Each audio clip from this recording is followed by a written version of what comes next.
In Mac Miller's Cinderella, listeners are drawn into a poignant narrative of love and longing, a sentiment that resonated deeply with fans who speculated about its inspiration. At the time of the song's release, it was widely believed that the track and its accompanying album, The Divine Feminine, were composed in complete devotion to Ariana Grande. However, Ariana clarified on Twitter before Mac's tragic passing that Cinderella was the sole track on Miller's album dedicated to her. At the time of the album's release, Cinderella was a beautiful song on a creative, cohesive project, directly inspired by Ariana. Now the track serves as a tragic reminder of Mac's slow spiral after the couple split. Musically, Cinderella weaves together elements that enhance its emotional impact. The beat samples Tokyo Police Club's Tessellate, infusing the track with a dynamic energy that underscores Miller's lyrical prowess.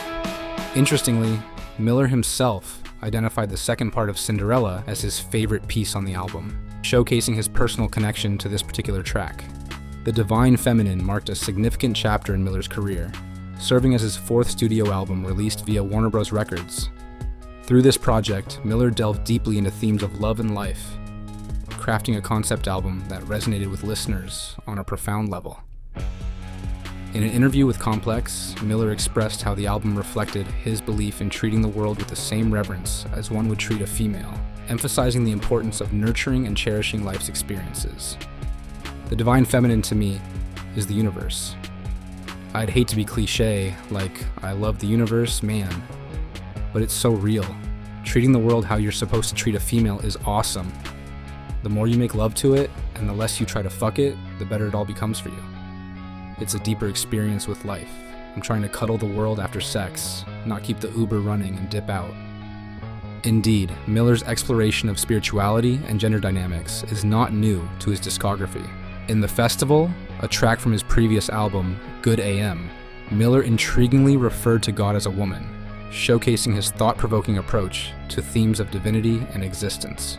Welcome to The Breakdown, a music analysis series where I break down one song a video. Today we will deep dive into Mac Miller's 2016 song Cinderella featuring Ty Dolla. As we delve into the intricate layers of Cinderella and the Divine Feminine, we embark on a journey through Miller's introspective musings and profound insights. Without further hesitation, let's unravel the track's production and unpack these lyrical layers together. Now here's the breakdown. Been waiting all night for this moment. I've been waiting all year for this moment. I've been picturing. Mac has patiently waited for his chance with his dream girl, refusing the advances of others because there is only one woman he desires: Ariana Grande. Despite Grande being in consecutive relationships prior to dating Mac, he waited patiently, hoping for his opportunity with her. Their friendship dates back to their initial collaboration on Grande's song The Way in 2013, laying the foundation for their eventual romantic relationship. Daddy told you better bring your ass on. Cinderella better get your ass on. Cinderella is a Disney princess, described as independent, kind, strong-willed, and self-loving. Mac attributes these characteristics to his girlfriend at the time, Ariana Grande. Mac refers to her as a princess, as he cannot believe he was lucky enough to have her. It's much like a fairy tale to him. This is a fitting description, as Ariana is deemed by many to be an American sweetheart. Ariana began her career in the spotlight as Kat in the Nickelodeon show Victorious, and for the earlier part of her career she portrayed a cute princess-like image. In their previous collaboration, The Way, Mac even sings. When I sneak in your mind, you a princess to the public, but a freak when it's time. Said your baby feeling lonely, so you sleeping in mine. Cinderella had to get home before midnight, before the magical spell placed on her was broken. Mac also wants Ari to get home, but in his case, it's for some romancing. It's also at midnight when Cinderella's spell fades and she changes from a princess to a normal girl. Mac may be making reference to the fact that when him and Ariana are alone together, especially during their late-night encounters, she transforms from the person she portrays to the public to her true self, a side only he knows. Okay, your legs like a store, they open up and you got people in line. Been there every night for weeks at a time. The woman Mac refers to has a queue of suitors eagerly awaiting their chance with her, highlighting her desirability. Mac recognizes her worth and allure, which only adds to her appeal in his eyes. you in my dreams, that's why I sleep all the time. Just to hear you say I love you, just to touch you, just to leave you Essentially, behind. Ariana is Mac's dream girl. Dreams occur during rapid eye movement in the sleep cycle.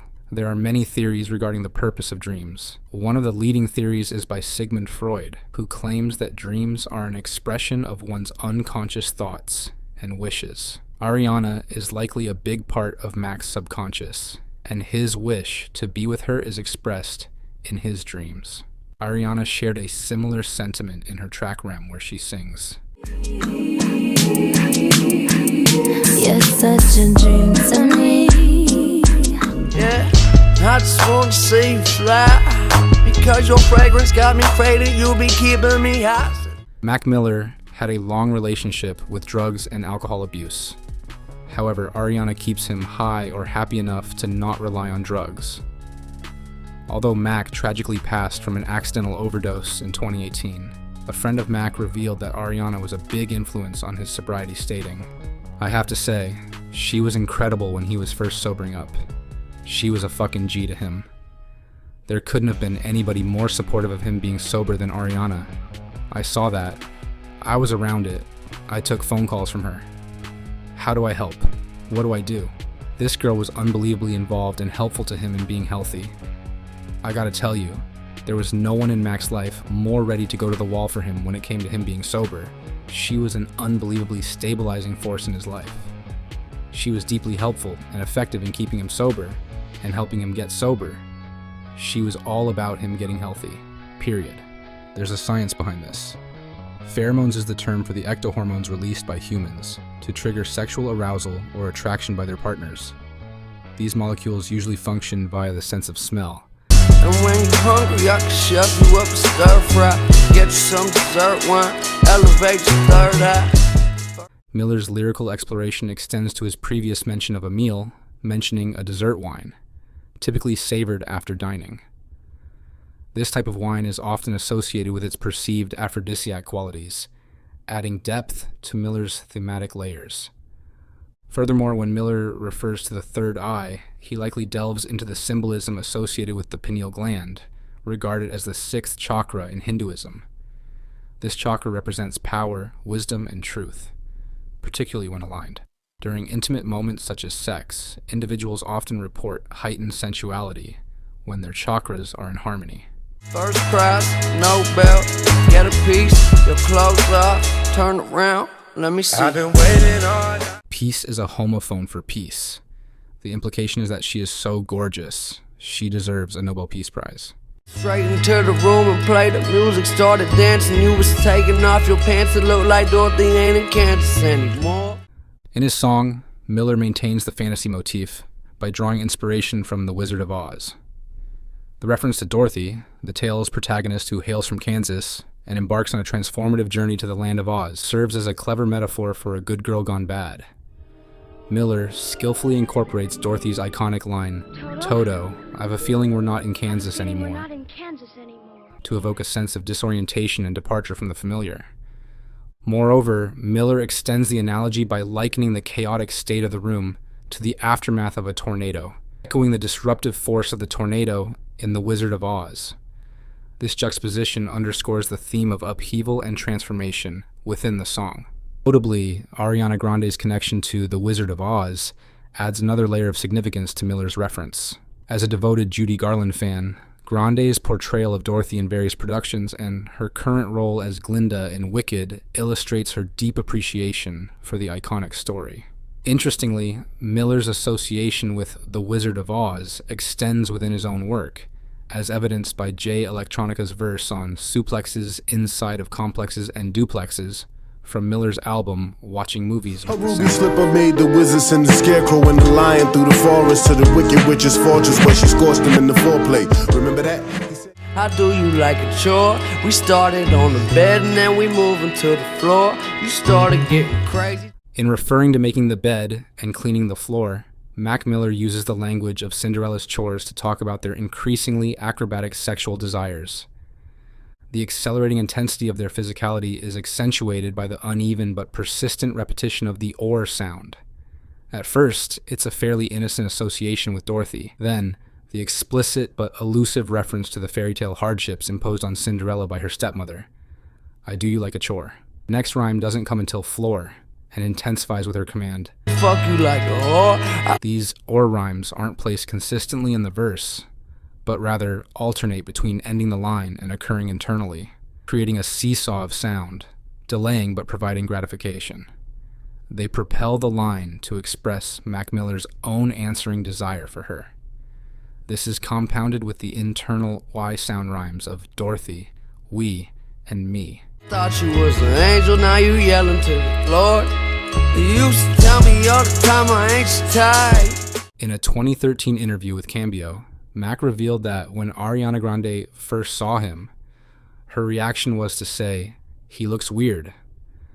Soon after, he referred to her as an angel and explained that they developed a relationship by recording weird songs that will never be released. But I still respect the game. Every time I'm out of line, you always set me straight. The sex is great from heaven. As mentioned multiple times in the song and in other lyric annotations, this line is also relating to Mac Miller's struggle with drug addiction that eventually led to his demise. The person who set him straight was likely Ariana Grande, who was an amazing friend and partner to him for years and greatly helped him to begin to overcome this addiction and not rely on drugs as much. Although it is completely falsified and unjust to blame Ariana for his death, it is a possibility that, following their split in May 2018, Malcolm may have returned to drug abuse as a way of coping with his heartbreak. Grande mentioned to Vogue in 2019 that, "By no means was what we had perfect. He was the best person ever, and he didn't deserve the demons he had. I was the glue for such a long time, and I found myself becoming less and less sticky. The pieces just started to float away."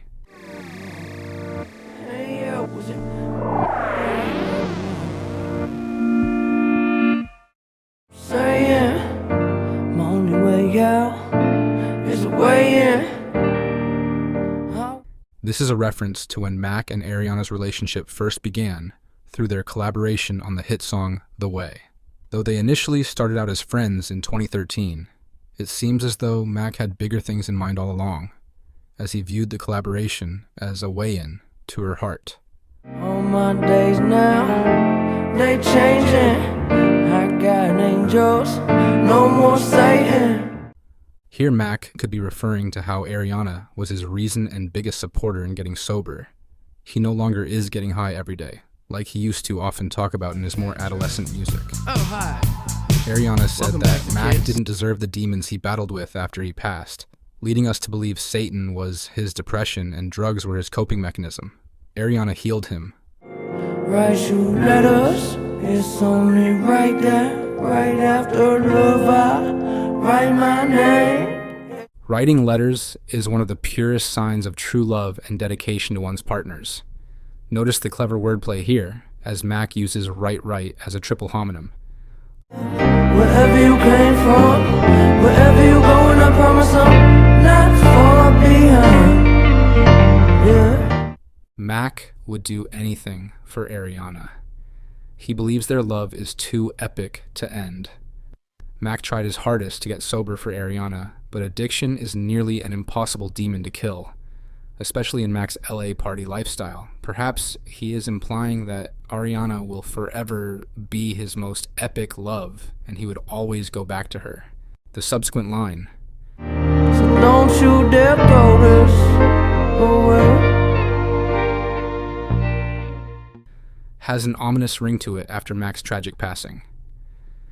He urges Ariana to not throw their relationship away, because she is a kind of guiding light to him. Without her, he is lost, which plays out in the most tragic sense after they separated.